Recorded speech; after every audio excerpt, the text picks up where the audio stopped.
So hi everyone, I'm doing the Death Knight class order hall research reading for the Unholy Death Knight this time, and it's the last chapter basically, so it's the last weapon to do for the Death Knight order hall.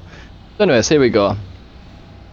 Apocalypse. More stories about the Burning Legion speak of countless demons stampeding all over worlds, but the cunning Navrizim know that brute force is not the only way to conquer an enemy. One lie can break an alliance, one drop of poison can cripple a giant, one disease can reduce a great city to a graveyard. The Navrizim blade called Apocalypse has accomplished all of these things. It holds the power to spread plagues, incite wars, and turn ally against ally. In the right hands, this weapon has single-handedly brought entire civilizations crashing down before the Legion's armies ever began their invasion. Apocalypse was not crafted by a single Navrizim. Many of these demons forged and shaped the blade as a tool to hasten the fall of worlds. Over the course of centuries, Apocalypse passed from one Navrizim to another. Each wielder used it to weaken mortal civilizations and leave them vulnerable to conquest by the Burning Legion. Throughout the creation of plagues and famines, Apocalypse stoked the fires of paranoia. Though acts of murder and betrayal, the weapon drove the Legion's enemies to turn on each other. Even the mere sight of the blade was enough to sap the strength of mortals and cause them to tremble in fear. Whenever Apocalypse changed hands, its Navrizim owner's world would alter and refine it. Through the lessons learned from the conquest, they endowed the blade with new plagues and maledictions. In this way, Apocalypse became a fusion of all the dark arts the Navrizim had at their disposal. The last of the Navrizim who wield Apocalypse was named Kafra. The weapon passed to him during the Burning Legion's invasion of Navane. This world was home to a handful of intelligent races. Though they showed a history of enmity, they put aside their differences and united against the demons. The alliance was tenuous at best, easy prey for Kafra and Apocalypse. Kafra walked among Navane's resistance forces, disguised as one of their own soldiers. He whispered rumors of betrayal in every ear, inflaming old hatreds and ancient rivalries all the while. Apocalypse clouded the defenders' abilities to reason. They began to fear each other as much as the Legion. In one night of wanton bloodshed, the Navane army went to war with itself. Kafra admired his handiwork from a distance, listening to the symphony of chaos that filled the night. By sunshine, not a single soldier remained to oppose the Legion. Thousands of years ago, the city of Dalaran was inundated by reckless spellcasters. The abuse of magic inadvertently tore open risen reality. Though one such rift, Kafra clawed his way into Azeroth. Kafra found Dalaran ripe for upheaval. Many of the city's non-magic users were superstitious, and they viewed spellcasters with thinly veiled unease. Kafra used Apocalypse to inflame these fears. He tainted Dalaran's water supplies and food stores. Gruesome plagues ravaged the city, which the common folk believed had originated from the Magi, or the Magi. I'm not too sure how it's said. If not for Guardian Alodi, Dalaran might have destroyed itself. He was part of the Council of Tirisfal, a secret order of Magi formed to protect Azeroth from demons. After a series of grueling battles, Alodi narrowly defeated Kafra and banished him from the world. Though the demon was gone, Apocalypse remained behind. An account of Apocalypse from the Journal of Alodi, first Guardian of Tirisfal. In the Blade's presence, I am physically weakened. Strange thoughts swim through my mind, dark things I will not repeat here. The weapon has a way of dredging up fears long forgotten and giving them new life. And these are just some of its tamer qualities. I have requested that we destroy the weapon, but the other council members have reservations. They would prefer we lock it away alongside other artifacts recovered from demons. It is not the ideal cause, but so be it. If this council is to survive, it must do so through mutual trust and understanding. My only hope is that it never sees the light of day again. Long after Kafra Cathra Nata's defeat, Apocalypse resurfaced. It was a time of great turmoil for the Council of Tirisfal. The current Guardian Aegwynn had gone rogue. Seeing no other recourse, the Council created a new order called the Tirisguards to capture the troublesome Guardian. The Tirisguard armed themselves with mighty artifacts to overwhelm Aegwynn. They soon learned that artifacts alone were not enough to best a Guardian of her caliber. Aegwynn outwitted her hunters time and again.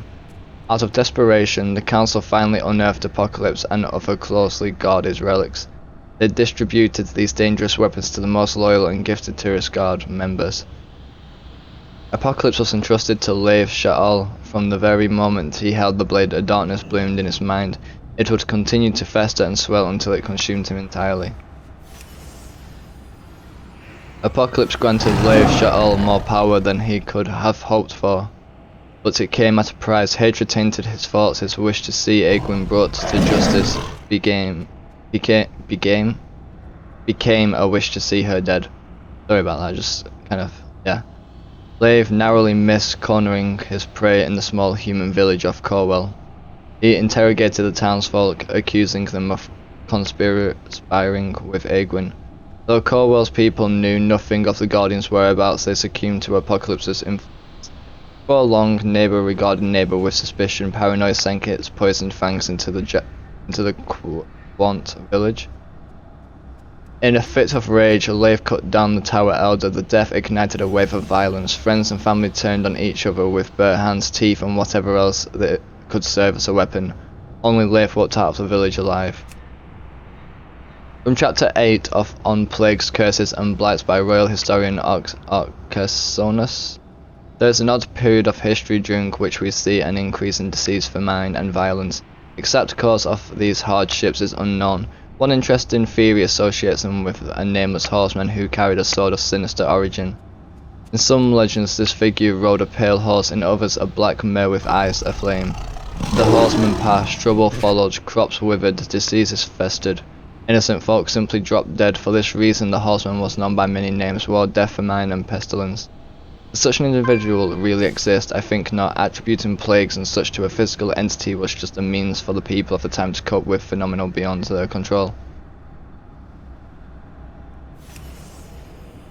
When Guardian Aegwynn learned of Leif Sha'al and Apocalypse, she made a stand to spare the world from the demon-forged blade. Aegwynn lured Leif into a trap, expecting to make short work of her adversary. She had underestimated Apocalypse's true strength. Leif unleashed the blade of the Guardian, draining her life force. None of Aegwynn's spells could shield her from the Apocalypse's vampiric power. On the verge of collapse, she screamed a desperate incantation that shattered the connection between Leif and the sword. In that moment, the darkness in Leif's mind vanished. He remembered everything he had done while under Apocalypse's influence. All the heartaches, all the vile deeds, all the deaths. Overcome with horror, he dropped Apocalypse where he stood, then he ran and never looked back. An account of Apocalypse's whereabouts from the Council of Tirisfal are unknown. It is unclear where Leif Sha'al disappeared to, or whether he is still alive. As for Apocalypse, Tirisguard agents have reported that Aegwynn attempted to destroy the blade and neutralize its powers, but she failed to do so. She then took steps to seal the weapon away in a place where no one would find it. There are a few prevailing theories about its current resting place. The first is that Aegwynn buried the sword at the site of her battle with Leif and shrouded it in a veil of magic. Second is that she encased the weapon in an arcane shell and cast it into the fiery heart of Blackrock Mountain. Though it will take time, our agents will uncover the truth and reclaim the blade. Leif Sha'al never saw Apocalypse again, but in a cruel twist of fate it would pass to his offspring. After his battle with Guardian Aegwynn, Leif settled in Stormwind City and started a family. He spent his days helping those in need as a way to atone for his past.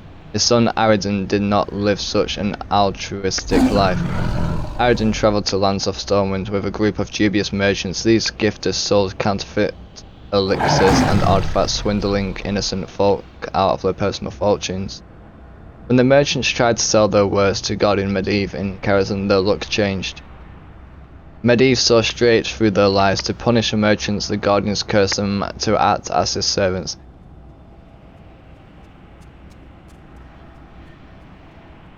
Headset disconnected. Odin and his fellow con artists became known as the Dark Riders. From the day forward, they would haunt the land, seeking out lost artifacts and bringing them to Karazhan. One of the artifacts recovered by Odin was Apocalypse. Odin knew nothing of Apocalypse's origin or its deadly powers, but due to his father's history with the weapon, he felt an unnatural pull towards it. The need to find Apocalypse burned within Odin's soul, and he led the Dark Riders on a feathering search to uncover the mysterious artifact. The Dark Riders scoured the lands of the Eastern Kingdoms before finally discovering the blade in the Badlands. Despite Egwin's efforts to hide the Apocalypse, it had somehow surfaced again. Who had abandoned the weapon in this place? Odin did not know, nor did he care. Odin held the blade aloft, and the burning need within him finally subsided in the years to come. He would pilfer many other artifacts, but none would ever exert the same pull on him as Apocalypse. None would ever feel so strangely familiar. Sorry if I sound like I was rushing that, guys, but anyways, let me know what you think about that, and that's it, done for the whole research now for the Death Knight class order hall. So I hope you enjoyed the three, like they're all on my channel. So anyways, just yeah, let me know what you think, and like, share and subscribe if you don't mind.